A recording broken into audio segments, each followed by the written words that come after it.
We hope you enjoyed the trip. We know you like bananas.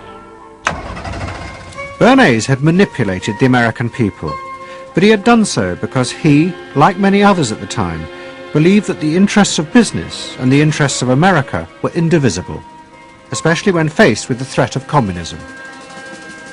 But Bernays was convinced that to explain this rationally to the American people was impossible, because they were not rational.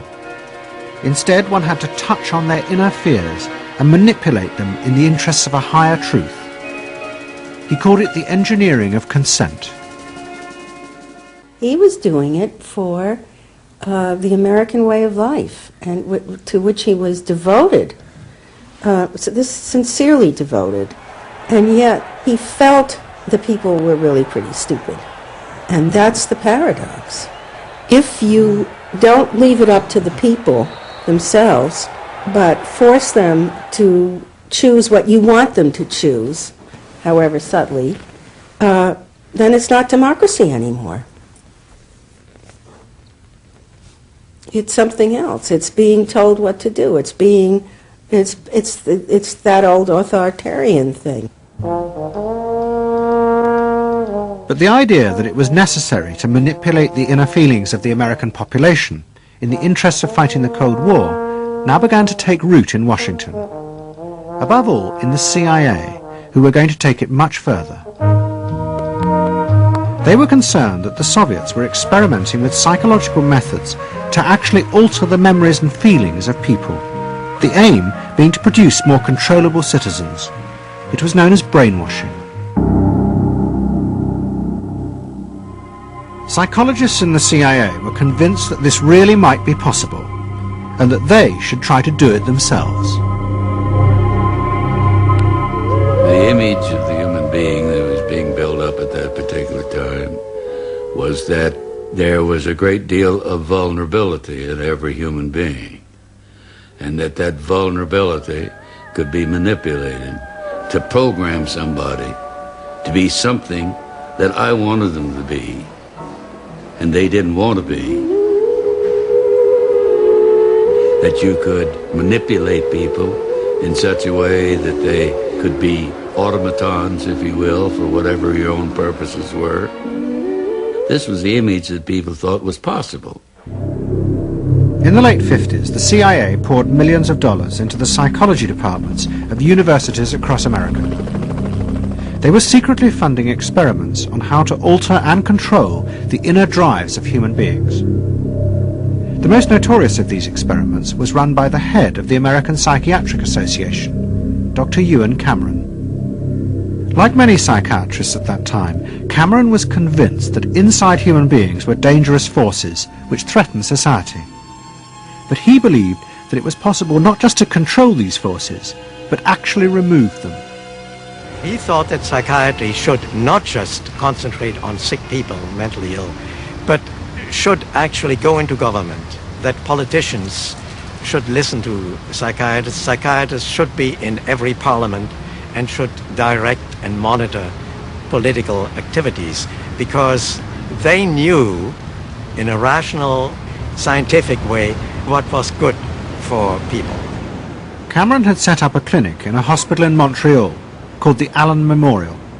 It is now long since closed down. Cameron took patients who suffered a wide range of mental problems. His theory was that these resulted from forgotten or repressed memories. But he was impatient with the idea of using psychotherapy to uncover them. Instead, he would simply wipe them. Cameron used drugs, including LSD, and the technique of ECT, electroconvulsive therapy. It was conventionally used at that time to relieve depression.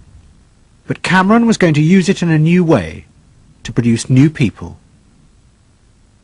He was really using it to try and change the fundamental function of the individual, to alter their past memories, their past ways of behaving, and as I think he said at one point, it is to just sort of erase everything from their past so that you then had a slate in which you could record new ways of behavior. And so he used massive doses of shock, people receiving several shocks a day, and over a course of time, hundreds of ECT treatments, so that they were just reduced to a sort of a very primitive vegetable state. I don't remember what happened to me. I was introduced to Dr. Cameron, and I don't remember Dr. Cameron at all. I don't remember any of that. They shipped me up to what they called the sleep room, and they gave me all of these electroconvulsive shock treatments and megadoses of drugs and LSD and all of that, and I have no memory of any of that. Nothing of that time of the Allen Memorial or any of my life previous to that. All gone. Wiped. And then having depatterned somebody or brought them down to where basically nothing but the essential functions of the body were going on in terms of breathing and things of this nature. Then he would begin to feed material into these individuals, positive material, such that the brain would be programmed in a positive way, so that the individual would be completely altered. Then he put these tapes under our pillows called psychic driving. He would then put back into this empty brain a program of whatever sort he decided upon, and the people like myself would wake up another person, I guess. In fact, Cameron's experiments were a complete disaster. All he managed to produce were dozens of individuals with memory loss, and the ability to repeat the phrase, "I am at ease with myself." And it was not an isolated case. Almost all the experiments the CIA funded were equally unsuccessful. Despite their ambitions, American psychologists were beginning to find out how difficult it was to understand and control the inner workings of the human mind. We had been really chasing a phantom, if you will, an illusion, that the human mind was more capable of manipulation from the outside by outside factors than it is. We found out that the human being is an extremely complex thing. There were no simple solutions. But you've just got to bear in mind that these were very strange times. The psychoanalysts had come to power in America because of their theory that they knew how to control the dangerous forces inside human beings. But now the psychoanalysts were about to face a high-profile failure that would lead people to begin questioning the very basis of their ideas. It began in Hollywood. The film industry had become fascinated by psychoanalysis, and Anna Freud was a powerful influence on dozens of analysts in Los Angeles. They treated film stars, directors, and studio bosses. Anna Freud's closest friend was the most sought after of all, Ralph Greenson. And in 1960, the most famous star in the world turned to Greenson for help. Marilyn Monroe was suffering from despair and had become addicted to alcohol and drugs. Well, when I walked in to dinner, here was Marilyn Monroe. And I'd made a picture with her called All About Eve. This is dinner at Ralph Greenson's. Yes.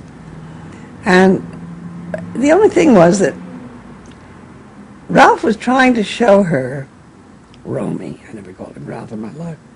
Romy was trying to show her that the way a family life ought really to be. So we were walking the dog after us. I said, "What the hell are you doing here?" I said, "You never asked me to dinner." And he said, "You weren't that sick." And I said, "Oh, no." He said, "The point is just this child has no frame of reference. In other words, she doesn't know what the goal is." What Greenson did was follow Anna Freud's theory. If Marilyn Monroe could be taught to conform to what society considered a normal pattern of life, that would help her ego control her inner destructive urges. But Greenson pushed it to an extreme. He persuaded Monroe to move into a house nearby that was decorated like his own. He then took her into his own family life.